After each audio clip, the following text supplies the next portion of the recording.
Eu sou Isa do Amparo. Isa do Amparo sou eu porque eu me inventei. Meu nome é Maria Luísa, com um outro sobrenome. Mas quando eu cheguei para morar em Olinda, depois de uns 2 anos, eu vi que eu não era mais aquela Maria Luísa. Então eu tive que me reinventar. Com Isa do Amparo nasceu também uma nova forma de encarar a arte, encarar a vida, sintetizar toda a cultura e conhecimento e informação que eu recebi do estado de Pernambuco, não é? E ligado a meus sonhos e minhas ideologias, da qual eu já tinha uma formação bem para a esquerda.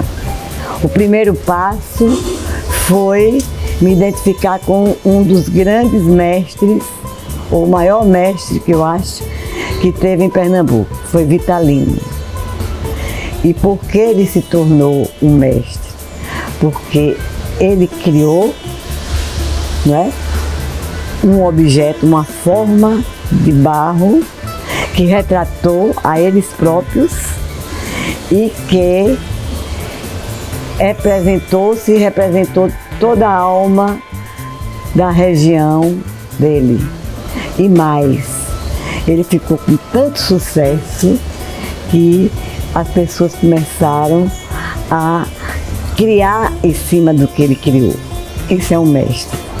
É aquele que daquilo que ele cria, ele dá forma para uma população inteira sobreviver daquilo e criar. Eu peguei uma lacuna que era estamparia, não é? Peguei ensinamentos que eu recebi tanto de artes plásticas e criei um estilo que depois, quando ele estava pronto, através da Fundação Casa da Criança, eu fui convidada para dar aula lá. Era uma escola super sensível, avançada, eu chamava da Pequena Bauhaus brasileira. Era uma escola muito bonita, eram barracas soltas dentro do terreno, cada um com um professor. Tinha professor de rabeca, tinha mestre Salustiano, que um professor de maracatu, tinha mestre Julião como professor de máscaras, tinha a Casa dos Poetas, né? Tinha uma gráfica muito boa, tinha uma serraria. Olha, era uma festa e agregava todas as crianças daquele bairro que estava começando a se criar, que era a Barreira, todo aquele entorno ali, que os padres fizeram loteamento e venderam por preços bem populares. E foram 15 anos de experiência formando gente.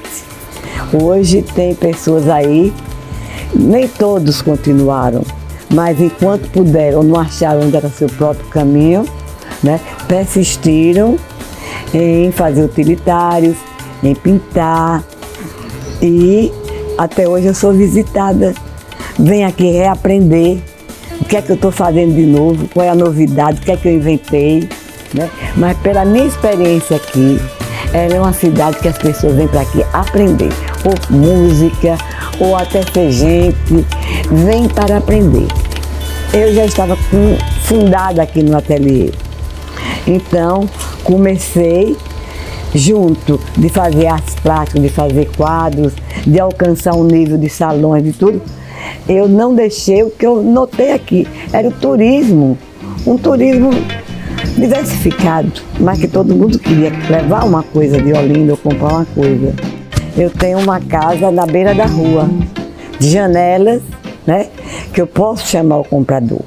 A minha casa, ela não é um bar, ela não é um restaurante, ela não, mas tem pessoas que quando vêm passear em Olinda, elas passam aqui como um parte do divertimento delas. Me ver, conversar, ver quem chega aqui, vendo cachaça, não vendo bebida, não vendo droga, mas eu já notei que as pessoas quando vêm para Olinda, um dos roteiros muitas vezes de divertimento é ir lá em casa.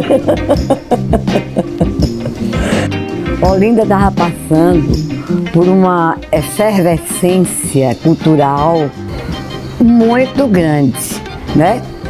Além dela ser um refúgio democrático, onde as pessoas podiam se encontrar e falar livremente, sem muita repressão da ditadura, ela estava se tornando, devido a um fato de um mecenas, de um homem muito rico chamado Bacaro, Giuseppe de Bacaro, ter se encantado com Olinda e resolveu vir morar aqui e realizar as visões que ele tinha, né, sobre arte, sobre educação, que era a Fundação Casa da Criança. Então ele vendeu tudo que ele tinha de São Paulo, era um grande galerista, marchand, artista, e veio embora para Olinda comprando milhões de casas por aqui. Milhões não, muitas casas, inclusive esse grande terreno ali no Bom Sucesso, né, para implantar essa escola que ele achava importantíssima. Então, com a vinda de Bacaro, que era um protetor de arte, ele protegeu os artistas, né? Ou comprando as obras, ou incentivando exposições, fez um boom. Quando eu cheguei aqui em Olinda, Olinda já tinha uma concentração de artistas, não só artistas de artes plásticas, mas de teatro, de cinema, de música. Todo mundo vinha para Olinda. Bom, o momento era outro, a gente estava saindo de um tipo de sociedade, né, que veio a ditadura como para reprimir, sufocar esse progresso que estava vindo, e Olinda era a representante disso, né, desse novo pensamento, com os pés ainda em cima, né, do colonialismo pernambucano, mas trazendo ideias novas, tudo. Bom, vieram-se muitos artistas de todo tipo, do Brasil todo.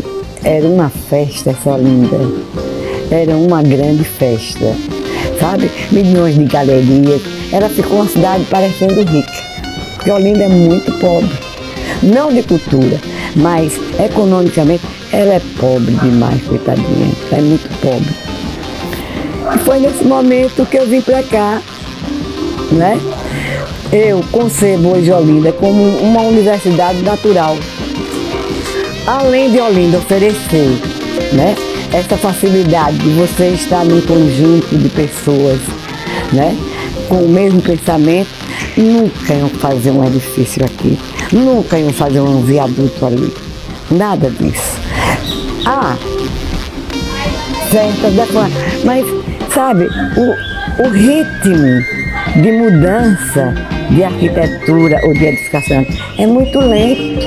Não dá para viver, não dá para você sentir, sabe? Nem 40 anos que eu estou aqui. Passei um ano inteiro esperando, Então você vê tanta alegria nas pessoas cantando, tanto prazer, essas pessoas, a maior parte assalariada, que vive o tempo todo naquele horário único de ir e voltar do trabalho, né?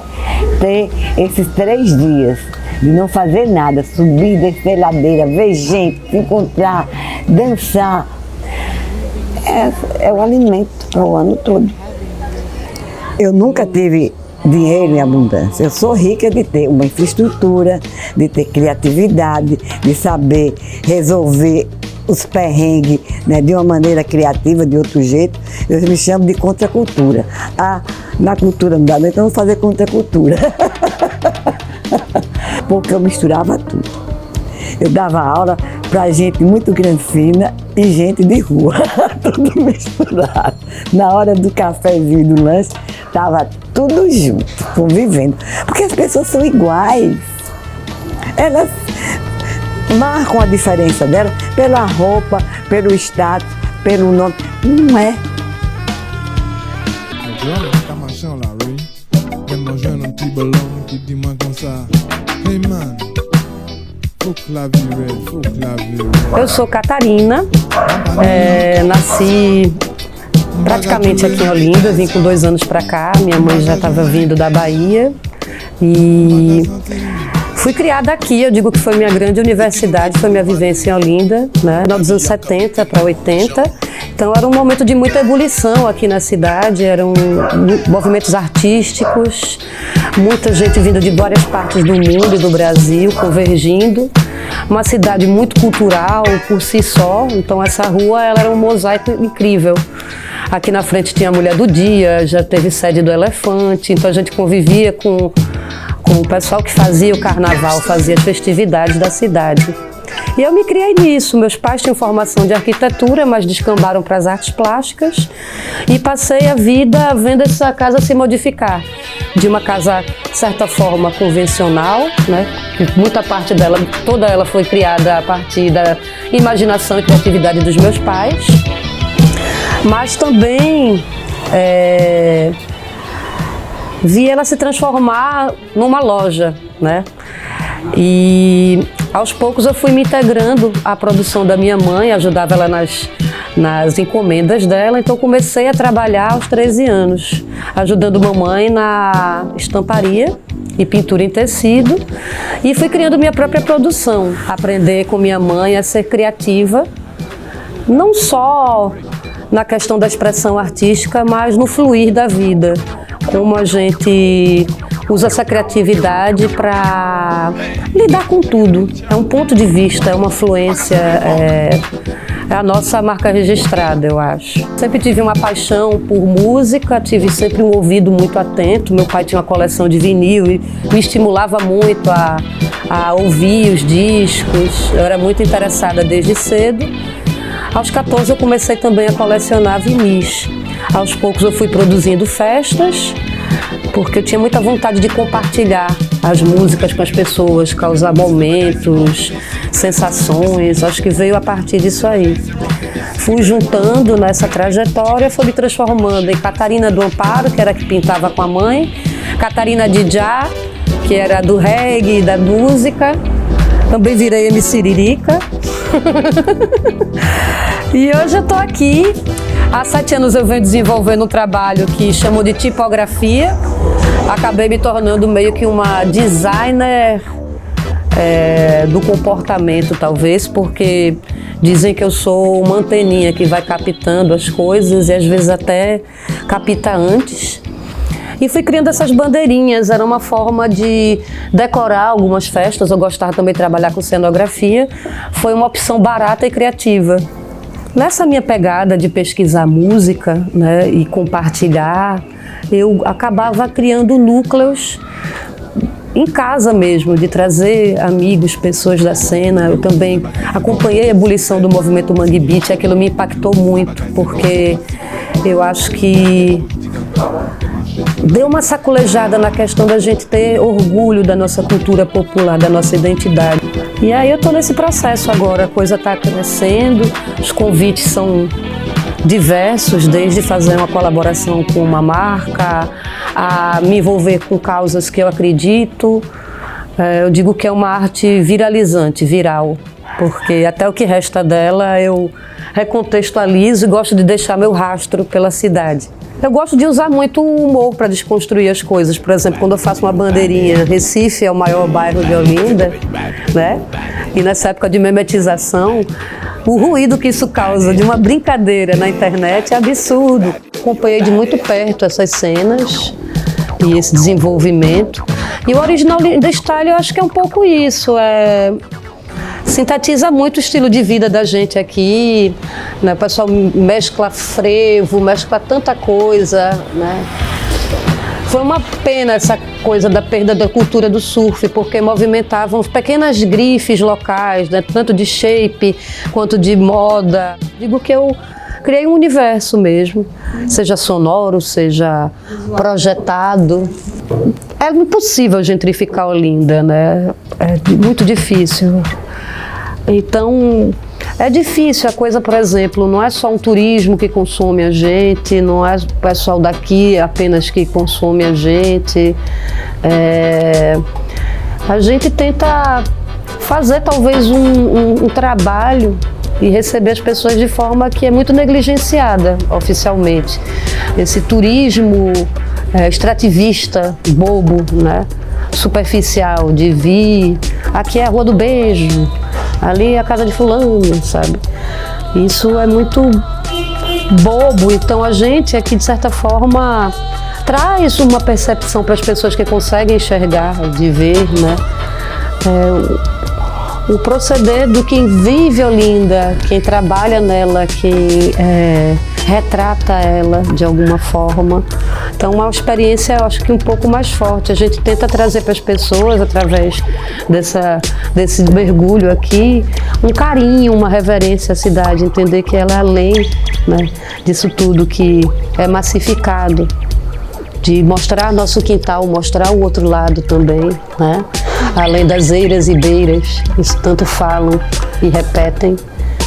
E de alguma forma a gente é meio guardião da cidade. Eu acho que tem muito a se trabalhar aqui, mas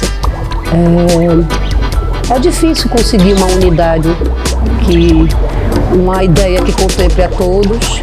As ideias, elas podem ser lançadas, mas elas vão se reprocessando de acordo com a lógica da cidade também.